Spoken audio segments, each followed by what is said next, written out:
how you can upload your resume on your Indeed account. Now, this is really simple, so make sure that you have already created your resume and you have already created your Indeed account. Now, before we move on with this, if you're new to our channel, go down below and hit the subscribe button and press the bell icon so you don't miss out on our upcoming videos. Now, let's start. Go to your Indeed account. First, make sure that you are logged in into your account. And after you do that, go to your profile section right here. Now, after you've gone to your profile, just go to your profile button right there, click on it, and your profile will load up right here. Now let's just go to this basic right here, basic page. Now under there you'll see an upload resume option. Click on upload resume, and this go to the folder that you have your resume on. Click on the resume, select it, and upload it.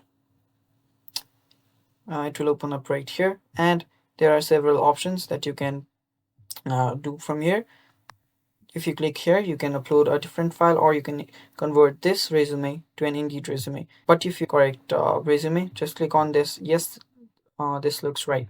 Click on this, and your resume is saved and you're ready to apply. That means your resume has been successfully added to your profile. So that is how you do it, guys. Thank you for watching. Stay tuned for more upcoming videos, and take care. Bye bye.